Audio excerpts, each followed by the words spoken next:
पूर्व में मैंने आपको रोम साम्राज्य की भौगोलिक स्थिति, रोम का प्रारंभिक इतिहास आदि के बारे में, रोम का गणतंत्र की स्थापना, सीनेट, असेंबली और काउंसिल के बारे में आपको समझाया था, पढ़ाया था।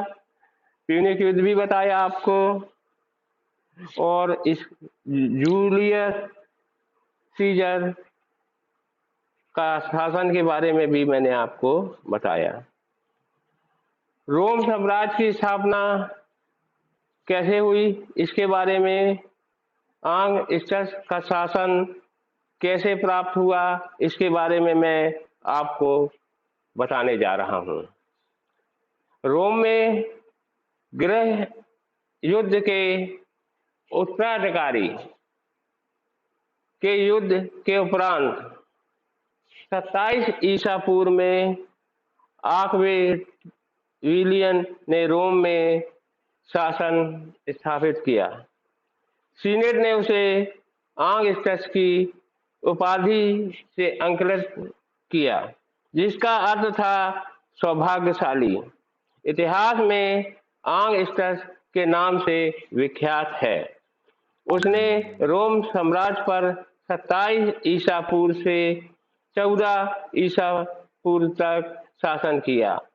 ऑगस्टस ने 27 ईसा पूर्व में जिस राज्य की स्थापना की थी, जो प्रिसीगेट कहा जाता था, यद्यपि वह रोम का एक छत्र शासक था और संपूर्ण सत्ता का वास्तविक स्रोत था, लेकिन फिर भी उसने इस तथ्य को जीवित रखा, वह राज्य का केवल एक प्रमुख नागरिक, लैटिन भाषा में प्रिंसेस है, ना कि एक निरंकुश शासक।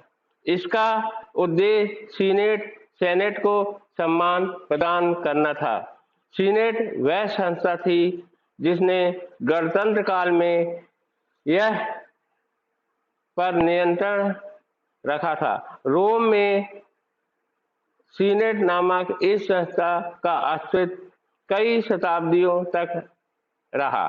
यह एक ऐसी संस्था थी जिसे कुलीन एवं अभिजात वर्गों का प्रतिनिधित्व था।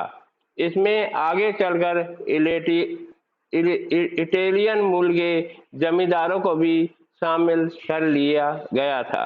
रोम में सम्राटों की परख इस बात से की जाती थी वे सीनेट के साथ किस तरह का व्यवहार करते थे। उन सम्राटों को सबसे बुरा माना जाता था जो सीनेट के सदस्यों के प्रति शत्रुतापूर्ण व्यवहार करते थे, उनको शंका की नजरों से देखते थे, ना कि उनके साथ कूटता व हिंसा करते थे। रोम साम्राज्य के अंतर्गत सम्राट और सीनेट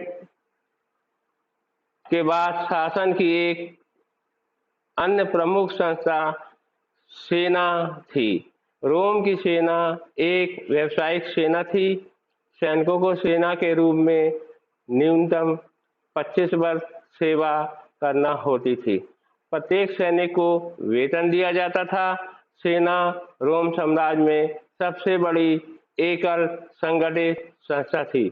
इसमें 4वीं शताब्दी तक सैनिकों की संख्या 6 साल तक पहुंच गई थी। इस सशक्त सेना के पास निश्चित रूप से सम्राट के भाग्य का निर्धारण करने की शक्ति थी। इससे स्पष्ट है सम्राट, सीनेट, अभिजात वर्ग। क्या होता था उस समय? सीनेट में जो उच्च वर्ग होता था, कुलीन वर्ग होता था, इस वर्ग के लोग सीनेट में रहते थे और रोम साम्राज्य के राजनीतिक इतिहास में 3 मुख्य खिलाड़ी थे। अलग अलग सम्राटों की सफलता इस तरह पर निर्भर होती थी कि वे अपनी सेना पर कितना नियंत्रण रख पाते हैं। लेकिन जब सेना विभाजित हो जाती तब इसका परिणाम गृह युद्ध होता था। ऐसी स्थिति पहली बार 69 ईसा पूर्व में उत्पन्न हुई, जब एक के बाद एक कुल मिलाकर सम्राट गद्दी पर बैठे। इसके अतिरिक्त पहली 2 शताब्दियों में कोई गृह युद्ध और साम्राज्य में अपेक्षाकृत शांति स्थापित रही। आंगस्टस हृदय से एक एकत्ववादी था, अतः उसने अपने जीवन काल में सत्ता को अपने हाथों में केंद्रित रखा।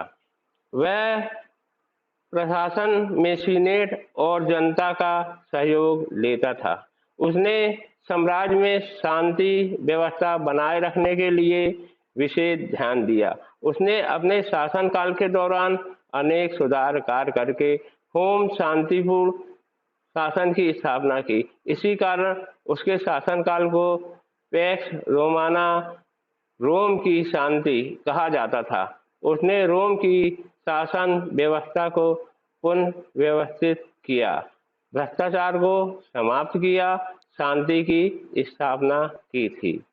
आंगस्टस के पश्चात आंगस्टस के पश्चात जूलियस सीजर वंश के 4 सम्राटों ने 68 ईसा तक रोम पर शासन किया। रोम का सिंहासन यथासंभव वंशक्रम पर आधारित था। पिता का राज्य पुत्र को मिलता था, चाहे वह नरसंगिक हो अथवा ग्रहण किया हुआ। उत्तराधिकारी दत्तक पुत्र हो। रोम की सेना भी इस सिद्धांत को पूरी तरह से मानती थी। आंगस्टस का अपना कोई पुत्र नहीं था। उसने सत्ता का सहज परिवर्तन सुनिश्चित करने के लिए तिबेरियस को गोद लिया था। आंगस्टस के पश्चात तिबेरियस ने 14 ईस्वी से 37 ईस्वी तक रोमन साम्राज्य की बागडोर संभाली। इस वंश का अंतिम सम्राट नीरो था। नीरो साहित्य एवं कला प्रेमी शासक था। आरंभ में नीरो का शासन लोकप्रिय रहा, लेकिन कालांतर में जनता उससे घृणा करने लगी थी। वह प्रकृति से बड़ा क्रूर था। उसने अपने शासनकाल में बहुत से लोगों को मौत के घाट उतारा। उसकी यही हिंसात्मक प्रवृत्ति उसकी बदनामी का कारण बनी और लोग उससे घृणा करने लगे। बहुत बदनामी होने के कारण नीरो ने 69 ईस्वी में आत्महत्या कर ली।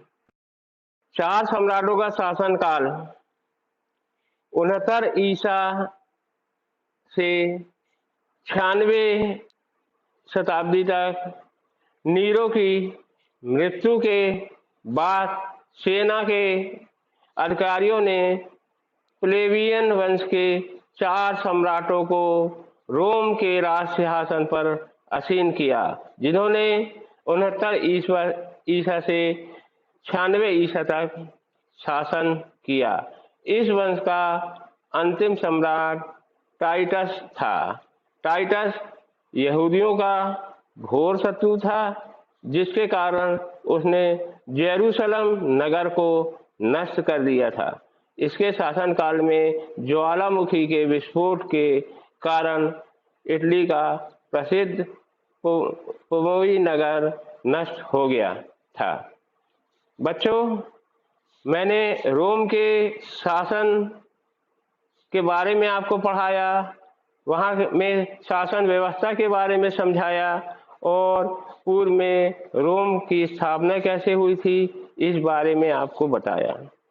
आप लोग इसको बहुत अच्छे से पढ़िए, इसके क्वेश्चन आंसर कीजिए और कोई दिक्कत हो, कोई प्रॉब्लम है तो मेरे से संपर्क करिए।